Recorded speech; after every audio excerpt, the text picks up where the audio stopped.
This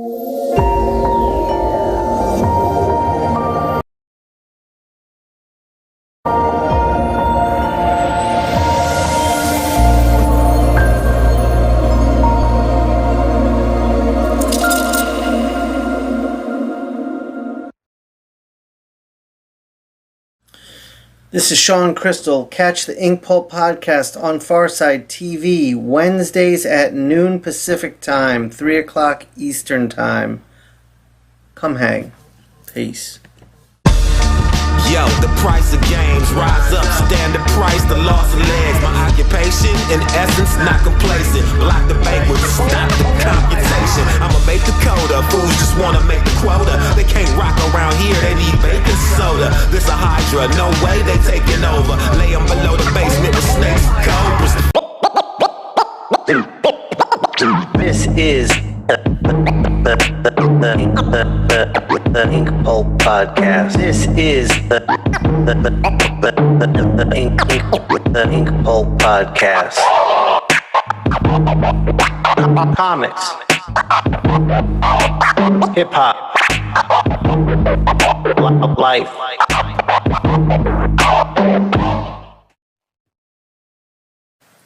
Welcome back to the Inkpulp podcast. I'm your host, Shawn Crystal, and today we're continuing the Shawn Murphy interview. I think I had said before, I don't even remember at this point, we were shooting for maybe a 3-parter, but we ended up with 6. Shawn had a lot of questions for me, took us down a whole bunch of avenues, and we explored them all, so we're splitting them up kind of based on the question. Today, Shawn wanted to have a discussion with me on this writers versus artists topic. And I think Shawn thought I had a different stance than I actually had. I don't like the idea of versus. I do think it's a privileged situation for writers right now, and artists are being taken advantage of. I don't blame the writers for this. It's a publisher problem. But this is a conversation we're going to have right now, so let's get into it. Peace.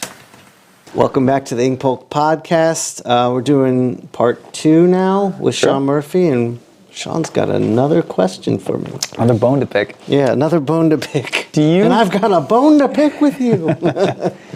Do you think it is... It seems to me, from your concerns that you've mentioned, I would also call griping, yes, that the industry is being harmed by irresponsible writers who are maybe not great at their craft and using artists and making money off of artists who are doing all of the work, and it really bothers you. It bothers me. I have to cage a few things you said, but I want to cage everything I'm saying with, I am trying to not, like, a lot of the feelings come from the fact that I'm still struggling to survive in this business. Mm-hmm. So there's a bitterness and maybe an element of jealousy behind some of it. And I have to own that. So it's not that I feel that writers are harming the industry. I feel publishers are harming the industry with the writers. Right. I feel like what's suffering, what's being harmed, I shouldn't even say the industry, what's being harmed and why it upsets me is the medium. Right. I think we're putting out some of the lowest quality comic book work I've seen in a really long time. Right. And I think the art looks great, but I don't think the storytelling is great. Right. But beyond that, I think the scripts, the writers have an absolute lack of understanding of the medium. Right. And that's where that's where I'm trying to separate what I'm angry and bitter and jealous about, and the part of me that is like, comics is sacred. It's my religion. Like, and I'm seeing it just being shit on because you have umpteen amount of followers on social media. Publishers give you a job, or you're a name in TV. Like, what business do you have writing comics? Like, I understand you'd want to, but then there's no training in place for that writer coming in. So then what happens is an artist like me is given the script because Shawn's Shawn knows what he's doing. He's trustworthy. He'll make this work. So I don't need to edit it much. But then what happened is my job became harder and harder and harder. Yeah. Because I was trying to make scripts that didn't work. And when I was starting, I was a storyteller, and that's all I wanted to do is tell a good story. But when the script is such a mess, you shift gears from, I can't now be a creative director. Yeah. Now I have to be like the continuity boss and just make it legible and clear. Yeah. And a lot of extra work would fall on me when the whole structure of the writer in the publisher and the industry was they can write a lot more. They have a lot more time on their hands. I'm fixing their mistakes. Yeah.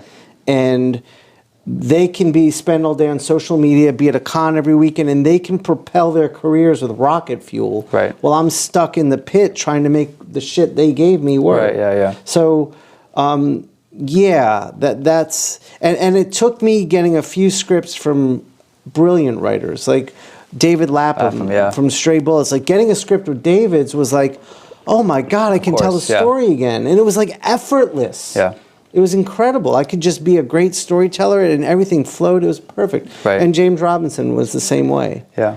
And I just realized that was dying. But I also realized what this is all telling me. If I look at things, pull back, Shawn. Stop being so personal with it. This is like the universe, if you will, saying, idiot, go write and draw your own shit. You're at a point where your skills have superseded that of which you're being given. Yeah. So why aren't you now doing what you need to do? Right. And it just boiled down to like, I have to figure out how I can survive financially while doing that. Right, yeah. It's like I didn't want to have to be a writer, but apparently this job requires that I now become a writer because the quality of writing around me is not what I want it to be. So I'm going to roll my sleeves and do it myself because you're a DIY guy. Right. Yeah. But I may feel, but to defend writers a bit, when writers go to shows, they don't make any money. They're not doing commissions. They didn't make any money. Appearance fees aside. Right, but okay, it's a good point.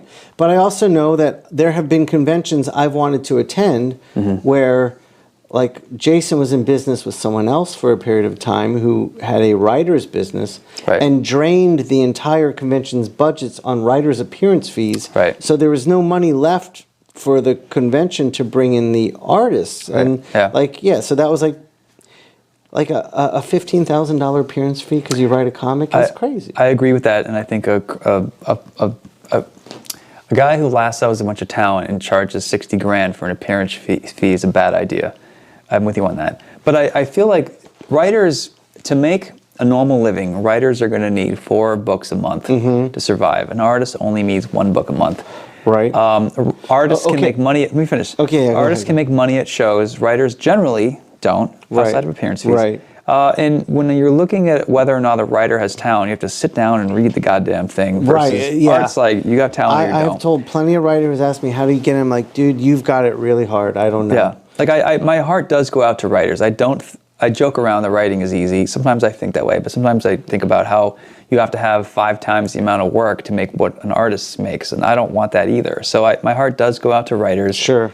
That's fair. But I don't deny that there's some unfairness that happens, especially when writers end up hogging the microphone on a book or being the That was another thing that got me. But go ahead, being the spiritual. Well, my pushback on that is because I'm a writer and artist, like a lot of people who buy books, they like art, but they don't know how to verbalize art because they don't know art. Right. But everyone that buys books is kind of a writer. We all write emails, we write love letters, poetry, whatever. Right. Maybe not those things. Tell me about the poetry.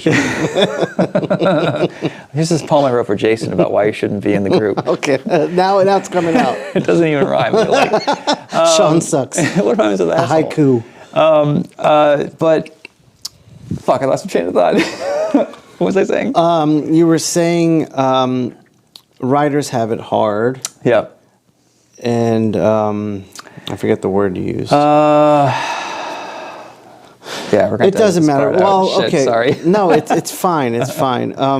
But yes, so your point to the fact that artists, all they have to do is draw a book a month. Writers, all they have to do is, writers have to write 4 books a month.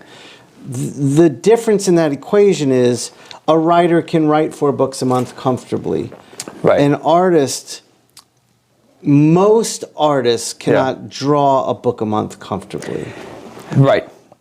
To go off of that, the point I just forgot was when people come up to my table, they're able to talk about dialogue, characters, an idea, and story because most customers get that stuff. Right. They don't know how to describe why they like your art. So when a customer buys a book, the emotional attachment they're going to have to the creative team is probably going to be with the writer because humans just emote. By default? Yeah. Okay. Unless you're trained in art and went to art school or whatever, you can go up to Shawn Crystal and be like, I love the dry brush technique, man. That made the book. And I get that They're from probably going to artists. go to Donny Cates and be like, I love the dialogue and I love the way you wrote Venom or whatever the hell. Like, that's just what customers are apt to do, and it's not their fault. Sure. But do you feel that and I hate to use this word because they're not, the comic book journalist community. That's a whole other. Next, we'll do short shots. We'll do a whole other thing next about so-called journalism in comics. Okay. So when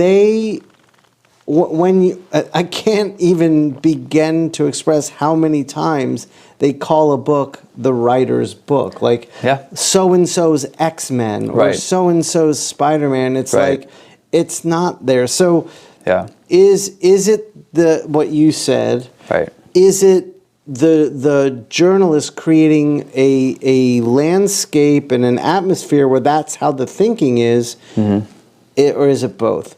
I think if the journalist was to correct that, it might change the reader perception of things a bit. I didn't grow up, and you're right, I'm an artist, so it's hard to say. But come on, I mean, the image era was people knowing artists, not writers. Right, yeah. So, Which ended really well, by the way. Right, and I'm going to say this because, like, to be angry at the writers right now is almost silly because the artists had it and they fucked it up. They blew it up, yeah. They fucked it up. Yeah. This is the Inkpulp podcast. This is the Inkpulp podcast. Comics, hip hop, life.